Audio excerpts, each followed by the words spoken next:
인 곳이 어디냐면 산으로는 미산에 있는 도홍이고 이제 평야 쪽으로는 천북 구석이에요. 근데 그 두 곳에서 어디 사는지는 모르지만 할머니 두 분이 텔레비전을 이렇게 보다가 주인공이 기침하는 소리를 들었어요. 그래서 할머니 한 분이 텔레비전을 껐어요.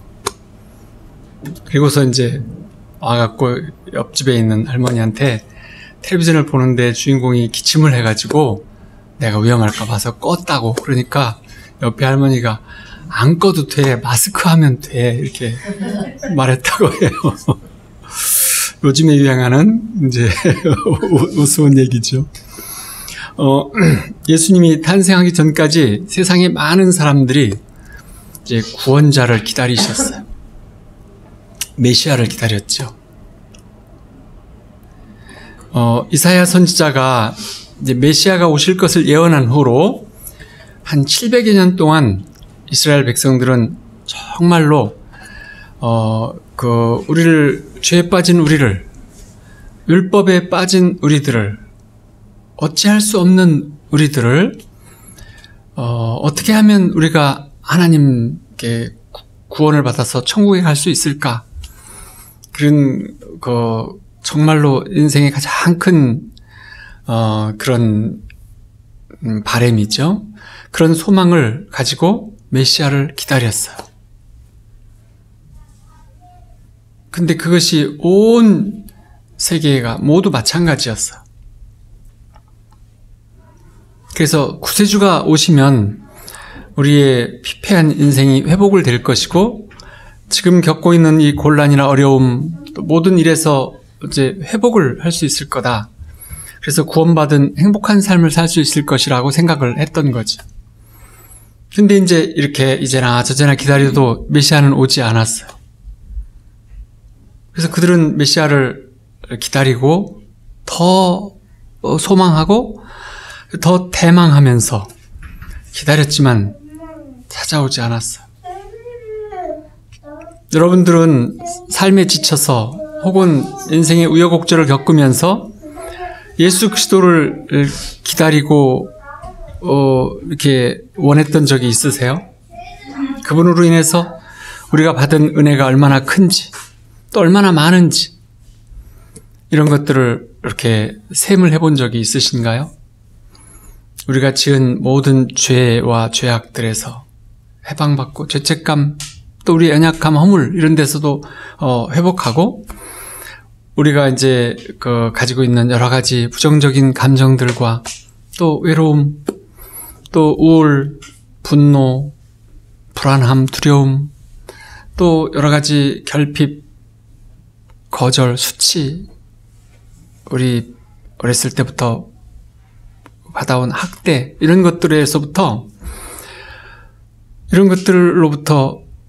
시작된 우리의 안타까운 삶의 환경들, 또 우리에게 닥쳐진 어떤 상황들, 우리가 그래서 어쩔 수 없이 상처받고 힘든 삶을 살아야만 했던 우리의 운명이라고 생각하는 것들을 어떻게 해결할 수 있는 방법이 있으면 얼마나 좋을까, 그런 바람, 소망, 이런 것들을 간절하게 많이들 가져보셨죠.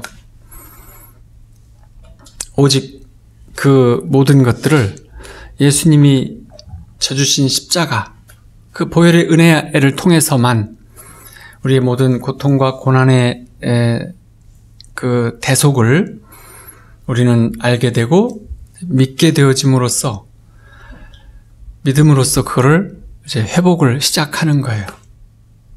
그렇게 했을 때 다 그저 공짜로 되는 것은 아니고, 그 보혈의 은혜 안에서 하나씩 하나씩 우리 입으로 고백하고 우리의 그 마음을 돌이키는 거죠. 예전에는 회심이라는 말을 썼는데 이제 회개한다는 하잖아요. 이 마음을 돌이키는 거예요. 어디로 돌이키는 것일까요? 어두운 고통의 속박에서 밝은 소망의 빛 가운데로 옮겨가는 것이죠. 그것이 고백하며 회개하는 그런 의미죠. 그리고 모든 고통이나 상처들을 하나씩 하나씩 보혈로 씻고 덮어서, 그리고 우리 안에서 이제 그 모든 것이 없어졌음을 선포해야만 하는 것이에요. 그렇게 할 때 온전한 죄사함과 이 대속이 우리 몸 구석구석 머리끝에서 발끝까지 다 회복을 하게 되는 것이고, 그래서 우리의 몸과 마음과 또 우리의 모든 관계들, 우리의 주변 모든 어두운 세력이 싸고 있는 환경들까지 이제 그 선포하고 해방을 누릴 때 우리는 그때로부터 자유를 경험할 수 있고, 그리고 그때로부터 우리 인생의 변화를 경험할 수 있고, 그리고 매일매일 그것을 생각할 때마다 감격하며 아침마다 임재 안에서 그 은혜로 인해서 감격하고 기뻐하고 감사하는 그 감사를 드려야만 하는 것입니다. 여기 계신 우리 모든 그런 은혜와 감사를 늘 누리고 계시죠? 이제 당시에 메시아를 기다리고 기다렸는데, 근데 정말 700년이라는 세월이 길잖아요. 세대도 엄청 많이 가도록 어떤 그 기다림은 있는데 그 복된 소식이 없는 거예요. 그래서 더디면 더딜수록 믿음과 기대는 더 강해져 갔죠. 기다림은 더 큰 기다림으로. 그래서 아까 제가 그걸 표현했어요. 소망에서 대망으로. 그래서 이제 그 기다림을 사모하기까지 했어요. 그렇게 이제 되어져 갔던 어느 날, 로마 통치로 가장 힘든 시대, 자유가 없는 시대, 그 중에서 또 가장 로마 통치권 안에 들은 식민지 중에서도 가장 변두리 나라, 그리고 진짜로 그 중에서도 또 촌구석인 나사렛, 거기서 무슨 선한 것이 날 수 있느냐, 그 깡촌에서 이렇게 말할 정도의 그 시골이었어요. 거기서 방도 없는 여관에서 천한 말구유에서 우리 예수님은 메시아로, 구세주로 탄생을 하셨어요. 그때까지 사람들이 메시아가 올 적에 이렇게 올 거라고는 생각지도 못했던 방식으로 이 땅에 오신 거였죠. 그래서 예수님이 이 땅에 구세주로 오실 때 세상 모든 사람들 중에서 아무도 눈치채지를 못했어요. 오직 우리가 성경에서 읽은 것처럼 이때 하나님께서 시므온과 안나, 그 6장 37절 이렇게 가면 이제 여성으로서는 안나, 남성은 시므온, 이렇게 두 사람이 성령의 은혜를 입어서 그들에게 말씀을 주시는 거예요. 너희는 메시아를 만날 것이고 그 어린 구세주를 안아보는 놀라운 특권과 축복을 누리게 될 것이다. 그리고 죽게 될 것이다. 이렇게 말씀을 해주셨어요. 그래서 난지 8일 만에 예수님은 할례를 받았고, 이제 정결예식이라고 하는 기간이 또 있어요. 정결예식은 모두 얼마나 걸릴까요? 40일. 아들은 40일, 딸은 80일 동안 정결 기간이 있어요. 그걸 이제 마치고 성전에 올라갔던 거예요. 그때 이 시므온과 안나는 아기 예수님을 보고 안아보고 축복하는, 그 부모를 축복할 수 있는 특권을 누렸어요. 그러면 오늘은 이 시므온과 안나는 어떤 사람들이었기에 메시아를 대망했던 수많은 사람들 속에서 선택을 받아가지고 예수님을 그렇게 안아보는 특권을 누리게 되었을까요? 정말로 하나님의 놀라운 선택이시죠. 하나님의 은혜라고 밖에는 말할 수 없어요. 하지만 이제 성탄절을 앞둔 주간이니까 오늘은 시므온과 안나에 대해서 한번 알아봐봐요.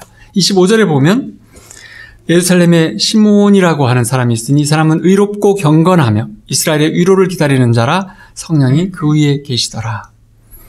이제 핵심은 세 가지예요. 시므온은 의롭고 경건하다, 이스라엘의 위로를 기다리는 자였다, 성령이 함께했다. 세 가지 메시지가 근데 이 시므온이란 말은 베드로 속명이 시몬이었던 것처럼, 시몬 낙엽이 떨어지는 소리가 뭐 이런 시가 있잖아요. 그런 것처럼 중동과 유럽 쪽에 시몬이라는 이름은 굉장히 많았고, 유대인에게는 더 흔한, 가장 흔한 이름 중에서 시몬, 시므온이 있어요. 시몬이 같아요. 근데 이제 성경에서는 시몬하고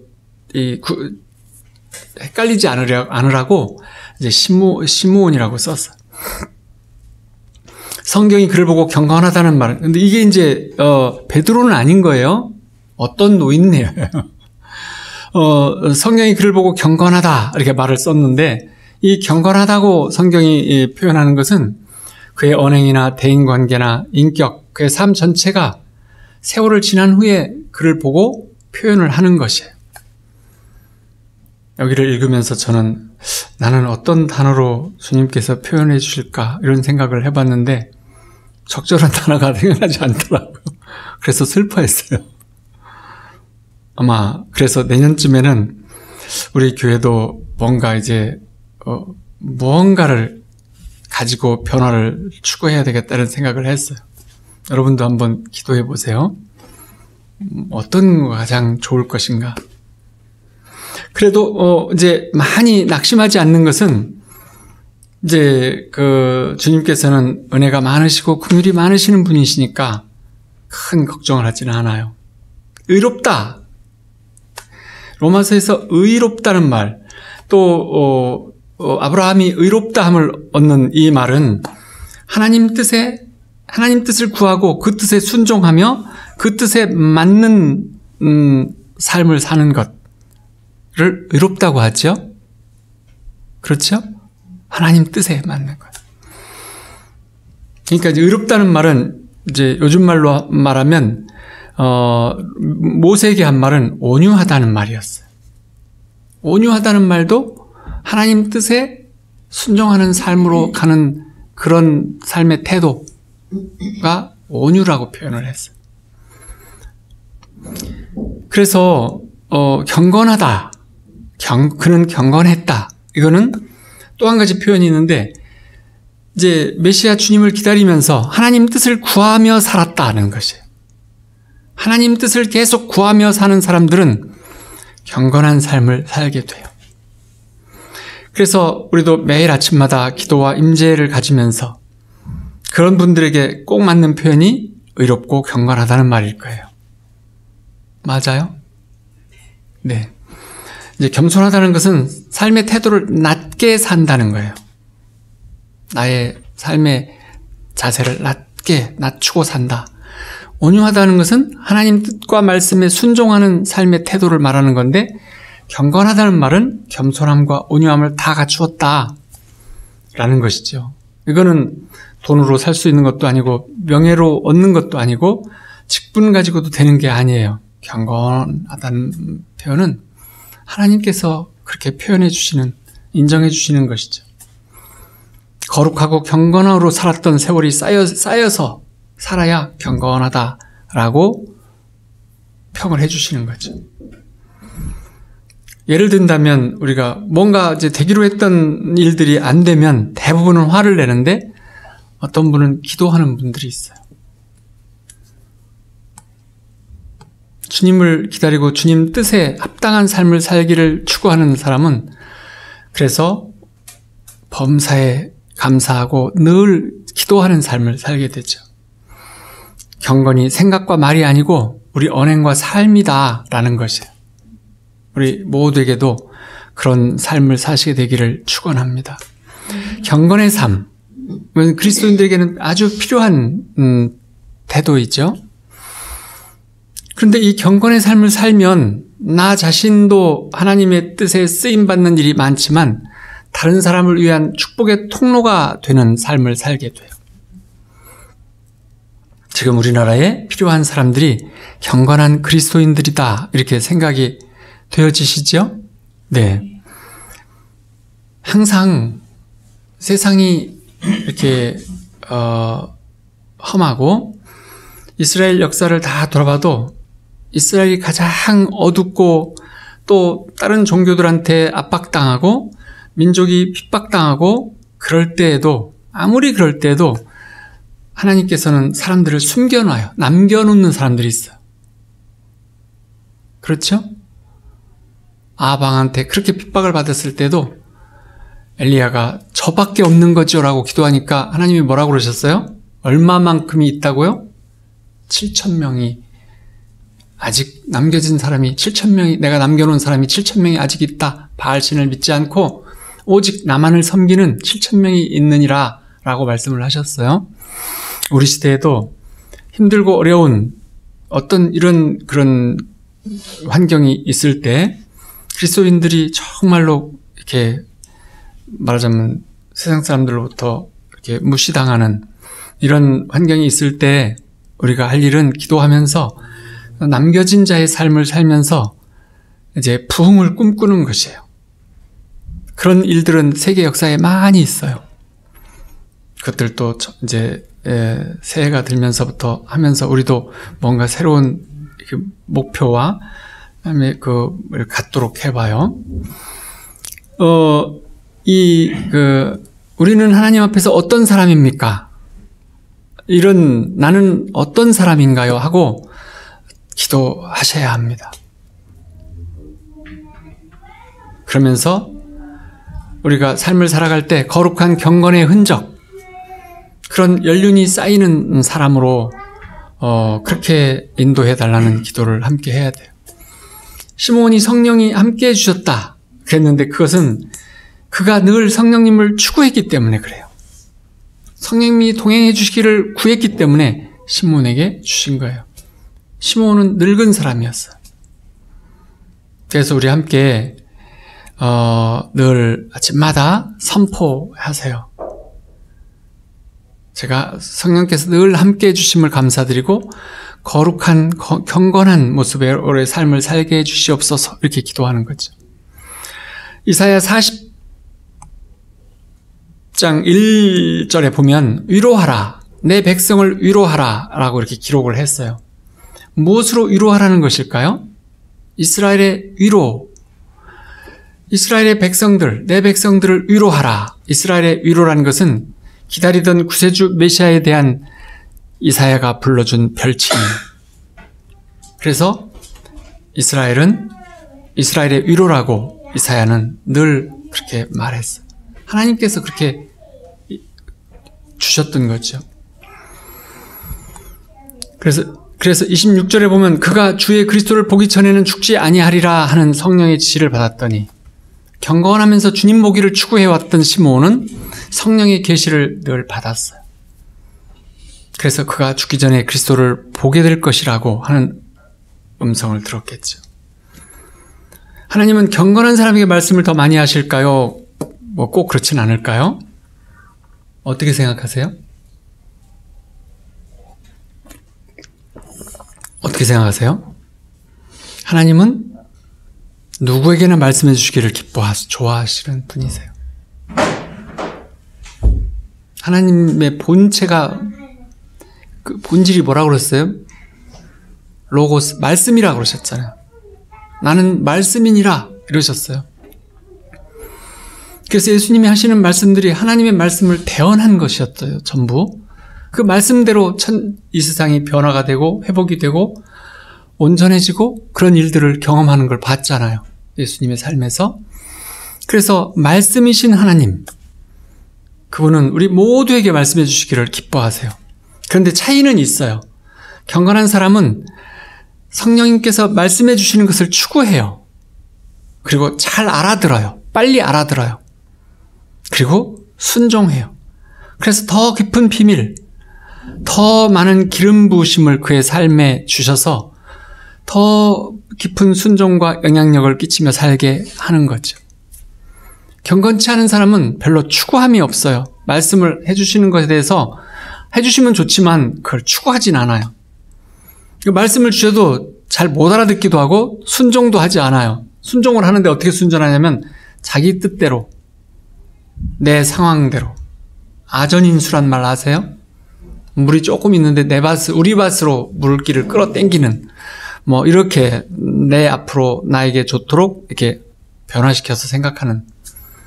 근데 그런 사람들에게 하나님 말씀을 자주 주시질 않아요. 왜냐하면 순종하지 않으면 자주 주시지 않아요. 우리 모두 성령을 추구하고 순종함으로 영의 눈이 열려서, 영의 눈이 열린다는 말은 늘 추구했더니 하나님께서 보여주시고 말씀을 주시고 그러는데 그것에 순종하면서 그 마음이 하나님 편에 늘 가 있는 사람이 영의 눈이 열린 사람이에요. 세상의 모든 일과 상황과 모든 환경을 하나님 편에서 해석할 줄 알게 되는 거죠. 그것을 영의 눈이 열렸다고 말해요. 27절에 보면 성령의 감동으로 성전에 들어가며 마침 부모가 율법의 관례들을 행하고자 하여 그 아기 예수를 데리고 오는지라. 28절 시몬이 아기를 안고 하나님을 찬송하여 이르되. 시몬이 아기 예수님을 안았어요. 그리고 하나님을 찬송했어요. 성령께서 말씀을 주심으로 감동을 받아서 시몬이 성전에 들어갔어요. 그래서 평범한 젊은 부부가 아기를 안고 들어오는 것을 보자 성령께서 말씀을 했어요. 바로 저 가정의 저 아이이니라. 이렇게 성령이 능력 중에 미리 보여주시는 지식의 영으로 알게 해주신 거죠. 그래서 그때가 이제 언제냐면, 그러니까 예수님이 태어나신 지 며칠 만에 지금인 거예요? 네, 40일인 거죠. 8일 만이 아니에요. 할례는 8일 만에 집안에서 행하고, 이제 출산하면 40일 동안 산모가 부정해요. 그리고 그 아이도 부정해요. 부정하다는 말은 병에 걸리기 쉽다, 악한 것에 감염되기 쉽다라는 뜻도 가지고 있기 때문에 그런 거예요. 그래서 모든 외출을 금지했다가 이제 정결예식, 결례라고 하는 거죠. 그 정결예식을 통해서 이제 그 부정에서 벗어나는 거예요. 결례라고 하는 정결예식은 그 최초에 예수님이 물을 포도주로 만든 곳에도 그 물이 뭐 용도의 물이었어요? 결례라고 하랬잖아요. 손을 씻고. 유대인들이 가장 아이들이 죽지 않고 많이 살았던 이유는 유대인들은 아주 적은 민족이었어요. 우리가 알다시피 매우 적어서 그저 처음에 한 큰 대가족이 이집트로 가서 그 가족들이 커가지고 돌아온 것이 그 민족 전체니까 굉장히 적은 그런 거였죠. 그런데 자녀의 그 영아 사망률, 유아 사망률은 아주 특별했어요.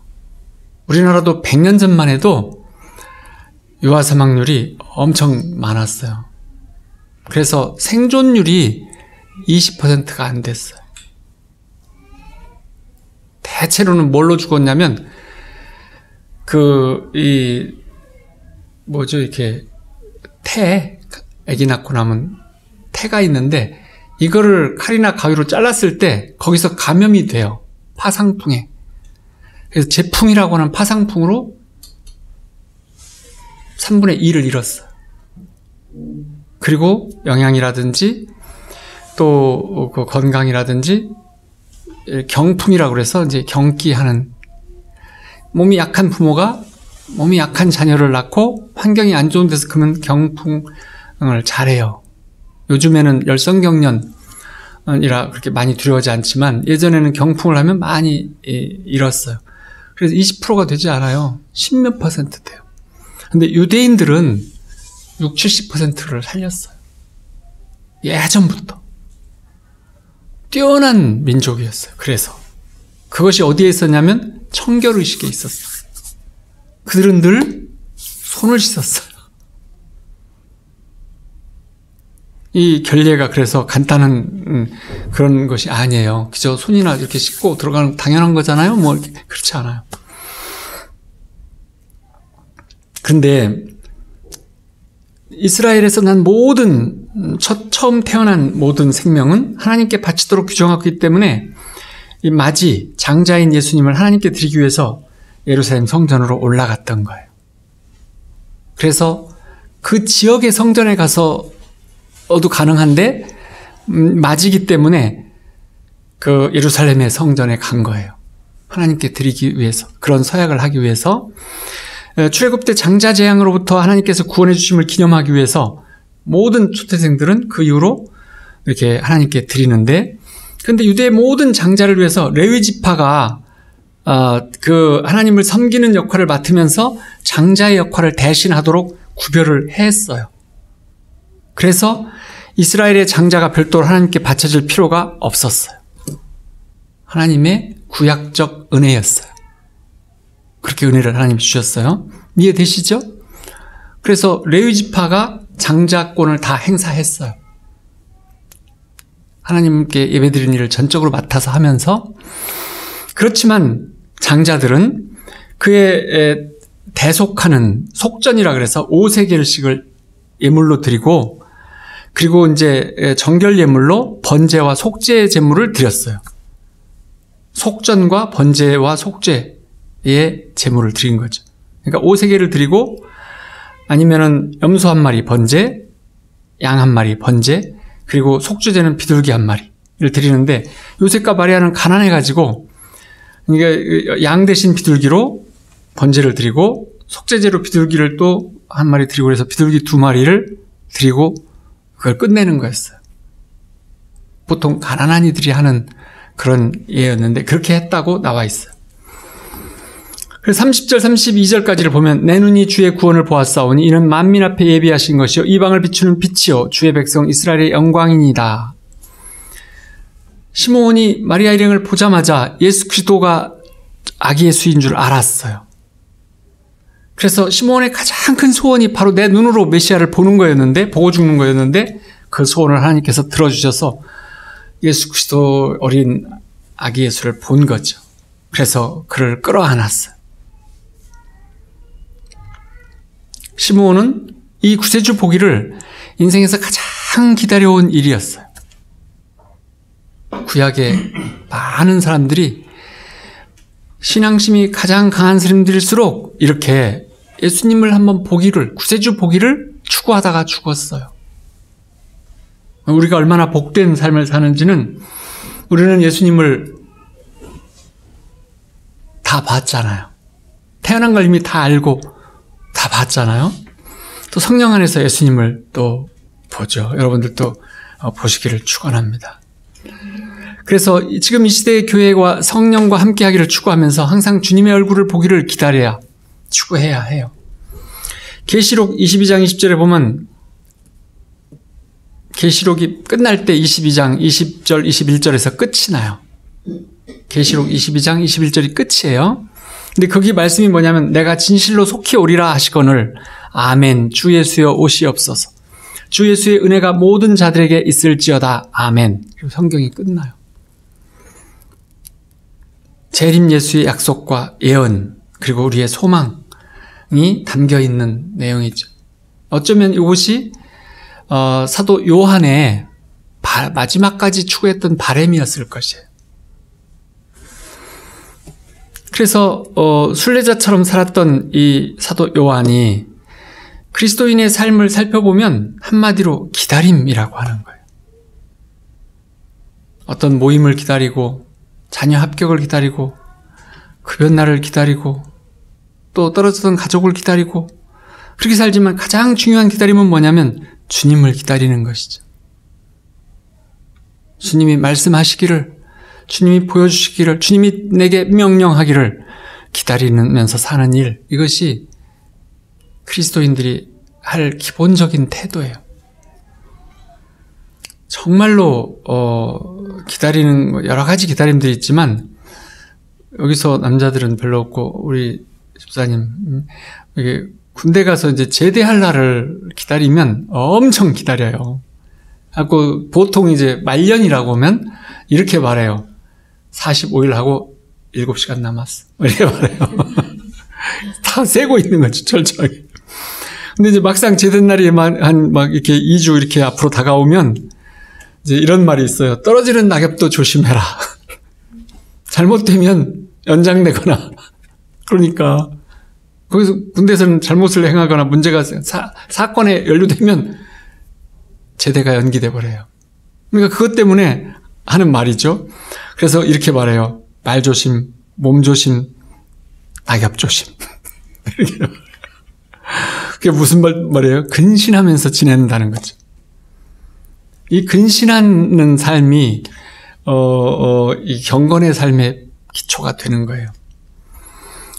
이제 우리는 육적인 기다림의 삶도 있지만 거룩한 계시와 또 만남, 이것을 기다리면서 사는 것이죠. 예수님과 함께하는 삶을 살면서도 그분의 말씀을 늘 기다리는 거예요. 주님 만나기를 기다리면서 살면 생각하는 것도, 언행도, 우리의 삶도, 비전도 다 거룩해지고 경건해져요. 예수님께서 교회는 주님의 신부다 이렇게 말씀을 해주셨는데, 예수님의 신부된 삶이 뭐냐면 영적인 삶이고 신비한 삶이고 거룩한 삶이고 경건한 삶인 거예요. 기다림의 삶이죠. 거룩한 기다림의 삶, 이것을 사는 것이 경건한 삶이라는 것이에요. 36, 38절에 보면 또 아셀 지파 바누엘의 딸 안나라고 하는 여선지자가 있어 나이가 매우 많았더라.